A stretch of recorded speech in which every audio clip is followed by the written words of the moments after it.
you're taught about history is that first there were the Egyptians, then the Greeks, then the Romans, and here we are today.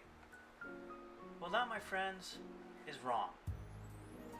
What actually happened began 12,800 years ago, when the Ice Age rapidly melted due to a comet streaking across the Earth's path, leaving behind in its wake a tail that hit the Earth with such ferocity it caused tsunamis, earthquakes, volcanoes that erupted with such force it actually wiped out the woolly mammoths, wiped out the saber-toothed tigers, and almost wiped out all of humankind. The survivors of that catastrophe actually we call today cavemen. But they were not cavemen, they were in fact survivors. And there's those survivors passed down through the ages the knowledge that their ancestors once had learned and taught their children. It astounds me that we still teach today in school this very Victorian era history, this simplistic model where we arose along the Fertile Crescent of the Middle East, spread up through Europe, and here we are today.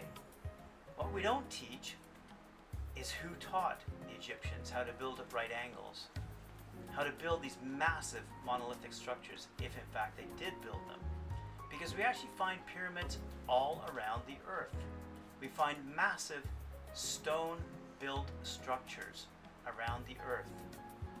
There probably was, at the time of the Ice Age, for 100,000 years, when the Middle Earth was lush and fertile, civilizations that arose. Think about how much we've grown in the past 200 years. We've grown from sailing in wooden sailing ships, to sailing across oceans, to sailing across the sky, to sailing into space in 200 years.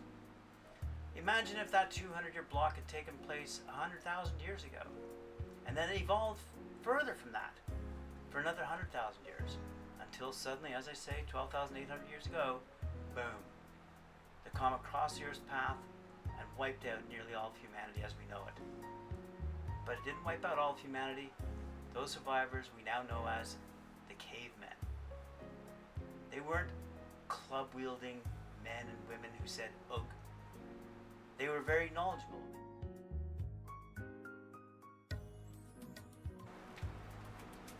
We are taught that those people, those cavemen, migrated out of Africa, up through Europe, across the Middle East, into India.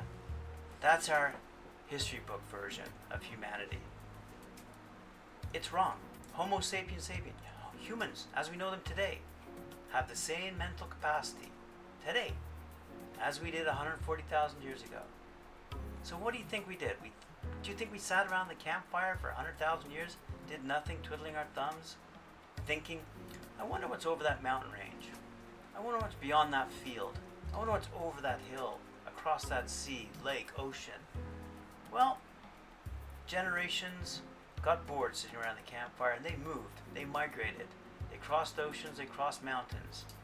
They evolved, they grew civilizations as we know them today. They grew them 100,000 years ago.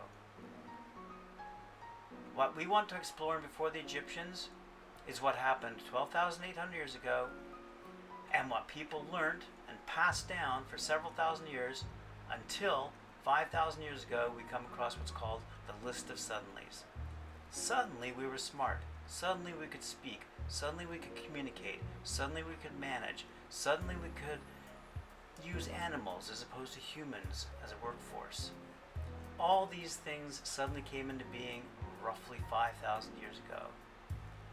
But it happened all around the world. It didn't just happen in Egypt. It certainly just didn't happen in the Fertile Crescent as we know it today. It happened around the world. And these are the areas that we're going to explore in our TV show Before the Egyptians. Stay tuned, share us, like us.